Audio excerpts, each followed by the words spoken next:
Listen up, get ready, I'm not gonna take no more. There's a revolution, a revelation going on in my soul. Buckle up, get ready, we're not gonna sit back. Sisters and brothers, theys and thems, all you citizens of the world, wherever you are, we're glad you're listening to our show or viewing it, however you get it.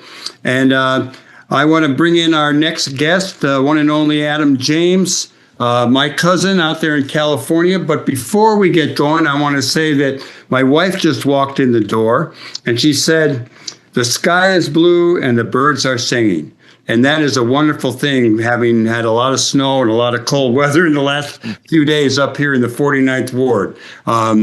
So with all that said, Adam James is here. And before we get started with Adam, Euan is going to give us a little bit of he's going to move out of his role as co-host and now be our soccer reporter. What do you got, Euan? I'm always happy to talk about soccer. I'm just following up on something we discussed about a week or so ago, the continuing troubles that Iran is meant to be playing soccer matches in California and Washington in the next 2 months' time from now in June. And so what happened was President Trump said Iran was welcome. Iran said that they don't feel welcome and they don't want to play here. And there's no way they can come and play here. And then they said, well, maybe we can play our games in Mexico. And then the soccer authorities running the World Cup said, hey, hang on a sec, you're due to play in California, not Mexico. So it's still an open conversation about whether or not Iran will have its team participating in this World Cup, which is, you know, when it was awarded to the United States, Canada, and Mexico over a dozen years ago, everyone thought, here's a North American tournament between three countries that are neighbors and friends with each other. You know, it's going to be spectacular. What could go wrong? And we're seeing more and more issues related to, you know, fans from Haiti are going to be going to Boston and what's happening with their immigration status. You got, you know, the Iranian team is meant to be playing, as I mentioned, in California. And obviously there's continued comments made by the President Trump about Canada and Mexico. And we saw recent violence with the drug cartels in Mexico as well. So what looked like a surefire bet for a celebration of sport has become mired in controversy. Thanks for that update, and I know we'll get more from you next time you're on the show. And Adam, I know you and I were going back and forth a little bit on with our phones last night. I stayed up late for me and watched the World Baseball Championship, and it is really a wonderful event. I mean, while the World Series is the big deal here, for the rest of the world, this World Baseball thing is quite an event. And wouldn't you know that Venezuela, who was recently attacked by Trump and the president ripped off, would go up against their friends and fellow players on the U.S. team and win 3-2. Did you get to watch the end of it? Yes, what an amazing game. And the entire tournament was fantastic. So that's one thing that I want to emphasize, whether it's soccer or baseball. You know, sports are meant to bring people together. You know, it's meant to break down barriers and build relationships and friendships and long-term positive outcomes. So that's one of the things that I'm hoping will come from this World Cup and from this World Baseball Classic. There was some amazing performances. And you know what? Let's give it up to Venezuela for not only beating the United States, but for beating Japan in the game before, who was actually the favorite. A lot of people had U.S., Japan as the, you know, what they thought would be the final, and neither one made it. Neither one got to have that championship because of Venezuela. So a lot of respect for them, their efforts, their teamwork. You know, one thing I will point out that was really impressive to me about both Venezuela, Puerto Rico, and many of the teams is that they were very, very united. You know, it's interesting that we as United States would say that, but they were really, really held together by a bond of family and friendship. It was amazing to see how many of those players from those teams grew up together, were longtime friends. I think that makes a big part of a team's success, is that knowing each other, that loving each other, that fighting for each other. And so Venezuela deserves a lot of respect, but the entire tournament really deserves a lot of recognition because it really was a fantastic tournament. You know, speaking of loving each other, I always like it when two teams that have just gone up against each other, whatever the sport, when they shake hands and they embrace, and old friends who went to college together or whatever, do it. I was waiting for that last night and I didn't see it. I saw the United States players, big names, looking out, a little forlorn, a little down about losing and just kind of surprised.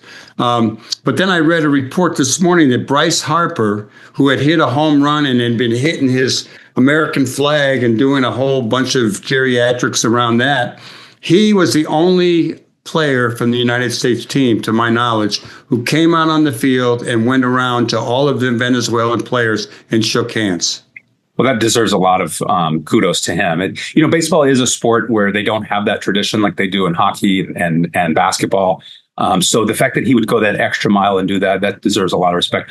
Also, I will point out that after a championship victory with the confetti coming down, and in this case with the guys, hugging their flags and hugging each other, it's kind of awkward for the losing team. Are you supposed to stand there and watch and just wait for them to calm down and then go over and shake their hand? So I don't want to put too much. No, I hear you. I know you were on a few losing teams. Well, hey, come on. I know. When I was at Lake Forest College playing football, we had a lot of losing teams, and I don't really remember shaking hands with the other players. Sure. Well, one thing that sports should teach us is good sportsmanship, good respect for each other, and the ability to win with dignity and lose with dignity. So, kudos to Bryce Harper. So. Well, one of the things that we got you for today, Adam, is to give us your inspirational talk on stretching, resistance, training, and recovery. Well, what do you got in about 6 minutes? I'm so glad, because every time we talk about sports, one thing I want to emphasize is that sports are more fun when you're doing it than when you're watching it. As much fun as watching sports is, getting out there and experiencing it is so great. It's like your wife Paige said, the sky is blue, the birds are singing. What are you doing inside? Let's go. So sports are meant to be played, not watched. So I really encourage people to get active, get going. One thing that happens when you do sports, when you exercise, when you work to be fit, is sometimes there's some discomfort involved. There's some soreness. So one thing I want to emphasize in regards to training is the power of the 3: stretching properly, doing the proper resistance training, and recovery. So with stretching, one thing that I would emphasize is that, first of all, one of the most important things to do is to massage your body. That's part of flexibility. So getting a massage is wonderful, but doing a massage to yourself with what's called self-myofascial release, commonly known as foam rolling, is a really great thing. I don't know how many of your listeners out there right now and live from the Heartland have a foam roller at home. I got mine right around the corner here. I could grab it. Mine's in the other room. I use it pretty regularly. It's torture. Highly recommended. Then, of course, there's the common stretching. People need to be able to, stretch properly. And one of the most common mistakes that people make is the traditional stretching where you sit down and you hold these stretches. That's known as passive static stretching. That shouldn't be done before you work out. Before you work out, you should do the opposite. Dynamic active stretching. In other words, move when you stretch. The passive static stretching is great afterwards, but that's a big part of preventing injuries as well. When it comes to proper exercise training, resistance training, proper form is so critical. One thing that I'm a big believer in is the power of 3 again. So when you do an exercise, start by doing an isometric. An isometric is where you don't move. You get into the position like a squat. You get down into a deep squat, and then you hold it. And you stay there for 30 seconds to 3 minutes. That builds a unique type of strength, a static isometric strength. Then you can do your repetitions. And then lastly, the third part is to do it explosively, what are commonly known as plyometrics. Plyometrics are where you literally explode when you do the exercise. So getting back to squats, the way you would do those 3 is you'd first do a set where you hold the squat.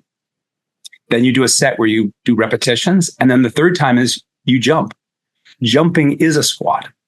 All right. So anyway, lastly, I'm worn out. I know. So now it's time for recovery. So recovery is the third part of a good, healthy program. Recovery is proper sleep patterns, proper eating, and then using therapy techniques like water and cold to affect the body. Now, Mike, you love to use the pool, right? I do. 4 times a week, I'm in the deep water doing a half hour of twisting and turning and running. That is amazing. So that is such important stuff for the body, for healing. So, one thing that a lot of people aren't doing enough of is taking the time to do the proper recovery. So when it comes to sleeping, for example, most people have, inconsistent health, sleep patterns, and that really affects your health. So that's one of the most important things to do, is try to develop really good, consistent health sleep patterns. Also, the position you're in when you're sleeping. So if you have a bad back, for example, sleeping with your body in a twisted pretzel position is not going to enhance your back. You're going to want to sleep literally like you stand, with good posture. If only I could do that, Adam, because my dog climbs in my bed beside me and I end up all twisted in the morning. Have you ever woken up with one arm cocked up underneath you and it's like numb and you have to shake it out to get it moving again? Yeah, that's. I have to find all kind of ways to do it. Like, this shoulder is totally shot and it's painful at night, so I have to get it here and kind of hug it here. But I also had taken a yoga class many years ago at Wright Junior College when I was out selling Rising Up Angry newspapers. And I lay on my side with my bottom leg straight out, and then my top leg in a figure four. And with my arm kind of like, anyhow, I won't go into too much detail. Well, that's a great comment, though, because the one thing I want to emphasize is that injuries happen. People get injured. And what happens when people get hurt is usually, especially with a lot of jocks, a lot of athletes, is we don't stop. We modify our movement and we keep going. The problem is that modified movement changes our movement pattern, and that leads to another injury. In the fitness physical therapy world, this is known as the injury cycle. A compensation leads to a modification. The modification leads to dysfunctional movement. The dysfunctional movement leads to another injury, and then another injury leads to another compensation. So it's so important as athletes is to do the recovery. So that's the third part I was emphasizing. Stretching's good, resistance training is good, but recovery is so important, to stop, to pause. Now, another one is ice therapy. Michael, are you using ice therapy or heat therapy? Well, I used to use a lot of ice, and then I haven't done it as much lately. I had a heating pad that I use pretty regularly, and that is broken. So I'm doing neither. Once in a while, I take the ice pack and put it on my shoulder or on my back, particularly when I come back from working out. That's a really great comment. So one thing I advise is whenever you've had an acute injury, like a serious injury just occurred, ice is the thing to do. Heat is really great, especially before you're getting ready to exercise, warm stuff up. A hot shower or a hot bath is a great therapy. So, all of these things add. So, to wrap it up, sports is awesome. We got to get out there and play it. And playing sports oftentimes can lead to some injuries. So take care of yourselves, everybody. Get out there, work out, be sure to stretch properly, and then take time to recover. And so Adam, I'm a weekend warrior on the soccer field, and I know weekend warriors, that's often injury prone. So I'm taking these tips to heart. Right on.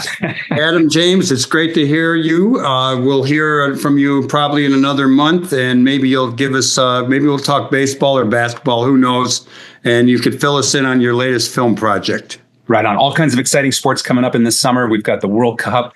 We've got baseball season getting ready to start. We've got the NFL draft right around the corner, NBA and NCAA basketball getting ready to go. So good time. Yeah, and hockey too. Coming up again, I know. And a bunch of races happening. And the bicycle riders. Okay, we'll see you. We want to thank